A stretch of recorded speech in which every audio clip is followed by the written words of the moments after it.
1-1-2 დაიმახსოვრეთ, იმიტომ რომ ეს თითქმის ჯადოსნური ციფრებია. თუ ცხოვრებაში რამე გაგიჭირდებათ, ჯერ რა თქმა უნდა ღმერთს უნდა მიმართოთ და შემდეგ 1-1-2-ზე დარეკოთ. ეს საგანგებო სიტუაციების მართვის ერთიანი ცენტრია, რომელიც თბილისის თავზე რომ ფრინავითებშია, აი იქ არის განლაგებული.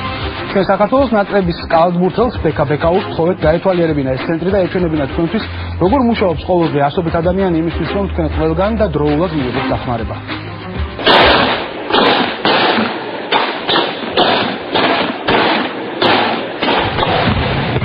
ფრენა და ჰაერში ყოფნა ჩემი სპორტული კარიერის შემადგენელი ნაწილია. მაგრამ დროებით ბურთისა და კალათით გვერდზე უნდა გადავდოთ, რადგან გავარკვიოთ, რატო გამოჩნდა თბილისის თავზე ფრინავითებში.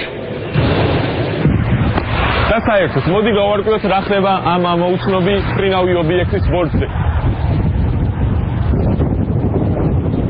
ამ უნიკალური კონსტრუქციის არქიტექტორი კარის ჯგუფთან შემხთა და ჩვენ შენობის დათვალიერება დავიწყეთ.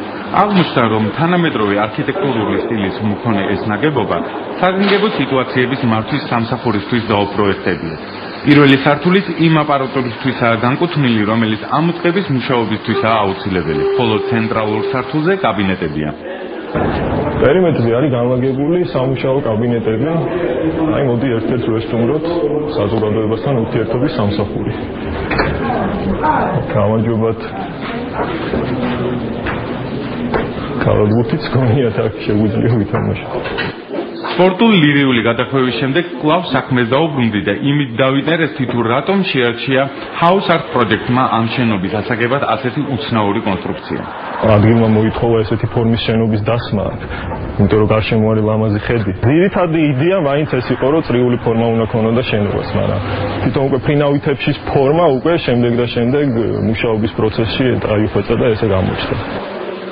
თანამედროვე არქიტექტურული დიზაინის გარდა შენობა ყველა იმ სტანდარტს აკმაყოფილებს, რომელიც მსოფლიოს წამყვან ქვეყნებშია მიღებული. ამ ნაგებობის მარგალით მისი ცენტრალური ნაწილი წარმოადგენს. დარბაზში, რომელშიც უზარმაზარი მონიტორებია დამონტაჟებული, მთელი ქვეყნის მასშტაბით შექმნილ საგანგებო სიტუაციებს ყოველდღიურად დაახლოებით 50 ადამიანი მართავს. სამაშველო სამსახური მიბრძანდებით მისამართზე გიორგი ლეონიძე.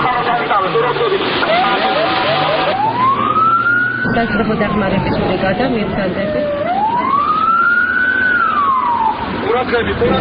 ავტოსაგზაო შემთხვევა მარცხენა სანაპიროზე ხარდაფის ხანძარია 61 გაემგზავრეთ ხანძარზე. ოპერატორთან შემოსული ზარის შემდგომ ოპერატორი ახდენს ამ ზარის დამუშავებას. ზარის დამუშავების პროცესი მიმდინარეობს პროგრამულად და დისპეჩერი შესაბამისი სამსახურის, რომელიც სამსახურის მოთხოვნად არის, იმ სამსახურის ბრიგადას გაუშვებს მისამართზე. საგანგებო სიტუაციების მართვის სამსახურის ახალი ნომერი ძალიან მარტივი და ადვილად დასამახსოვრებელია. 1-1-2 გისმენთ. პრაქტიკულად ეს არის ახალი საგანგებო სიტუაციების მართვის ცენტრი, რომელიც აერთიანებს ადრე არსებულ საგანგებო სიტუაციების სამსახურებს, ეს არის სახანძრო სამაშველო, სასწავლო სამედიცინო და საპატრულო პოლიციის მართვის ცენტრებს. არსებული სამი ნომრის მაგივრად არსებობს ერთი უნიკალური ნომერი, რაც იძლევა იმის საშუალებას, რომ ვთქვათ, მოქალაქეს აღარ უწევს სამ სხვადასხვა ნომერზე დარეკვა, როდესაც ეს განსაცდელშია რეკავს 1-1-2-ზე და მას შეუძლია ყველა სამსახურის, საგანგებო სამსახურის ასე ვთქვათ მომსახურება მიიღოს ოპერატიულად და ეფექტურად. ამერიკისაგან განსხვავებით, სადაც საგანგებო სიტუაციების მართვაზე კონტროლს ფილმებიდან ასე კარგად ნაცნობი ნომერი 9-1-1 ახორციელებს, ევროპის უმეტეს ქვეყნებში ეს ნომერი სწორედ 1-1-2 ყოფილა. რატო 1-1-2 და არა 112? თვითონ როგორც გამოცდილება გვაჩვენა 1-1-2-ის დამახსოვრება განსაკუთრებით ბავშვებისთვის გაცილებით უფრო მარტივია, იმიტომ რომ როდესაც ეუბნებს 112-ს, ბავშვი ყოველთვის ეძებს, რომ რაღაც 112 მოძებნობს, ასე ვთქვათ, ტელეფონის კლავიატურაზე, მაგრამ როდესაც 1-1-2-ს ეუბნები, 1-1-2-ის მოძებნა უფრო მარტივია. 1-1-2-ის ამოქმედებასთან ერთად მუშაობა ამოწყების ოფიციალურმა ვებგვერდმაც დაიწყო.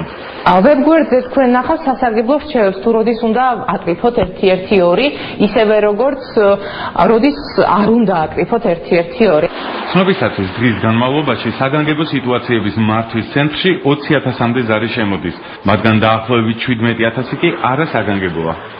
შემთხვევები, როდესაც არ არის საჭირო ერთ-ერთი როდესაც დაარკვევთ, ძალიან მრავალფეროვანია. მაგალითად, ერთ-ერთი არ უნდა აკრიფოთ, როდესაც გინდათ გართობა, როდესაც გაინტერესებთ რომელი საათია, ან როდესაც გინდათ საკვების შეკვეთა, ან სასტუმროს დაჯავშნა. ამ და სხვა შემთხვევებში, როდესაც არ არის გადაუდებელი სიტუაცია, არ უნდა აკრიფოთ ერთ-ერთი.